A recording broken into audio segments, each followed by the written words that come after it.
Hi guys! Welcome back again to my channel. Ngayon ay gagawa tayo ng steam banana cake na napakalambot at napakasarap. Super moist itong recipe na to.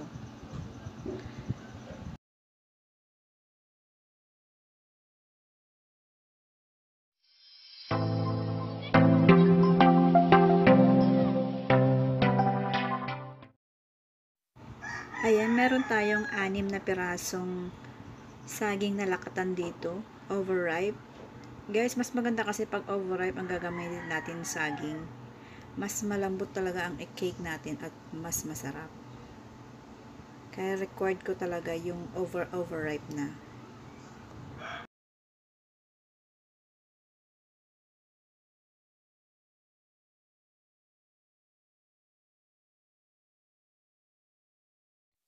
Ayan, imamash lang po natin ito gamit ng ating tinidor.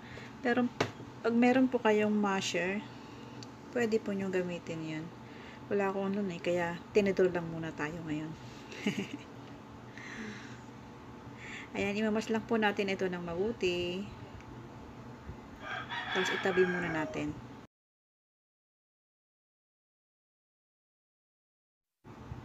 Ayan guys, para sa ating dry ingredients, gagamit tayo ng 4 cups all-purpose flour o kaya half kilo, 2 tablespoon baking powder, 2 tablespoon baking soda, at huwag nyo kakalimutan lagyan ng asin. Gagamit po tayo dito ng half teaspoon na asin. At halo-haluin lang po natin dito ito at itabi muna natin.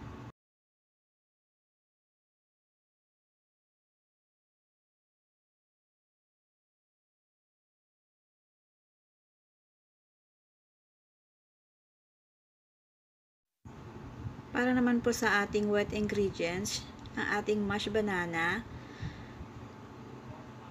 maglalagay tayo dito ng gatas, yung 410 ml na Alaska Evap, 2½ cup na sugar, brown sugar ha, yung dark brown sugar.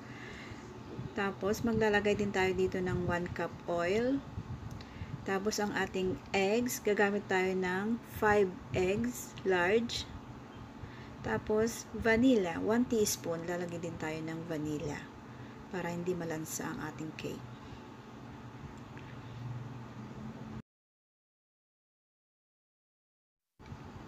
Ayan, haluin lang po natin ito. Mix lang natin to ng maayos hanggang sa mag-combine po lahat.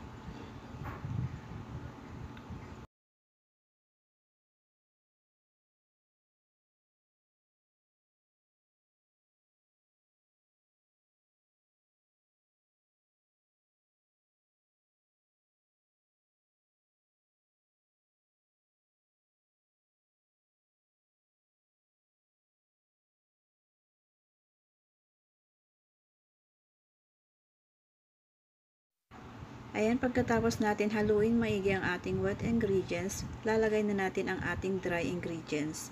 Ayan, maglalagay lang muna ako ng kalahati. Ayan, para hindi tayo mahirapan maghalo.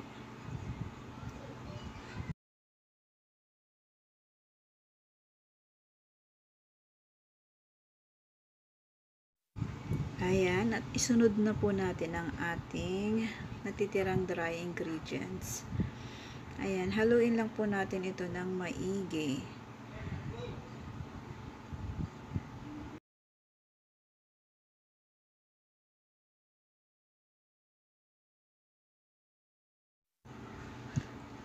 Ayan guys, haluin lang po natin ito ng maigi at syempre, wag na natin kailangan i-overmix ito.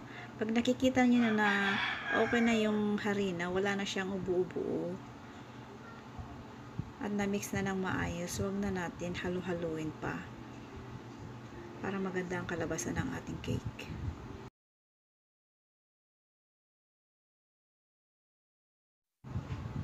Meron akong available dito na aluminum loaf pan. Ito muna ang gagamitin natin. Ayan, lalagyan lang po natin ng mantika.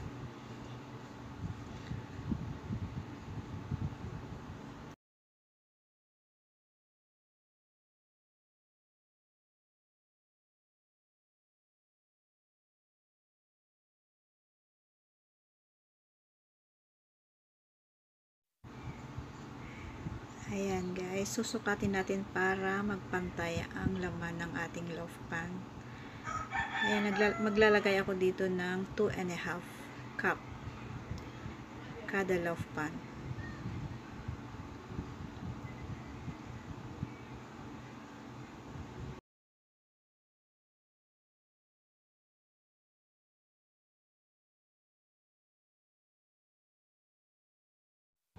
Ayan po, pagkatapos natin lagyan ng ating loaf pan, ilalagay na natin sa ating steamer.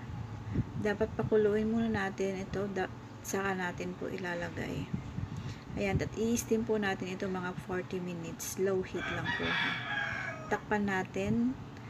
Lagyan natin ng katsa ng ating takip.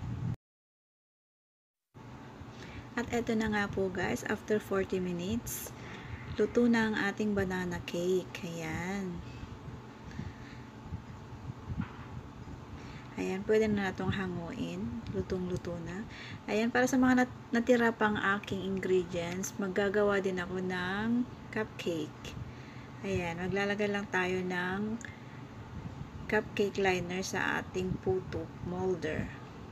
Kaya ito muna ang gagamitin natin ngayon. At same process lang din po. Lalagay natin sa steamer pagkatapos ng 30 minutes o kahit 20 minutes kasi medyo maliliit naman ito. Hindi gaya ng loaf pan na medyo mataba. Kaya mas maiksi ang oras niya.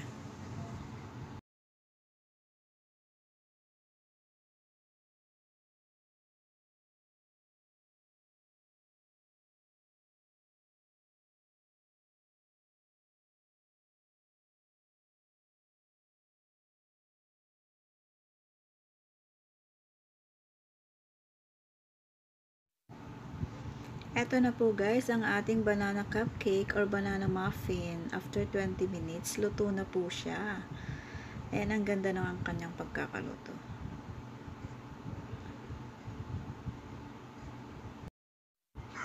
Try nyo din to guys, yung recipe na to. Sinusure ko sa inyo, super lambot at napakasarap. Super moist talaga. Hindi ko na maipapakita sa inyo paano ko i-taste test yung loaf ko kasi may bumili na. Kaya yung cupcake na lang yung i-taste test ko.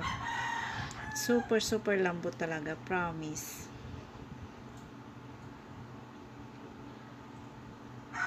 Okay guys, thank you. Maraming salamat. Hanggang sa muli.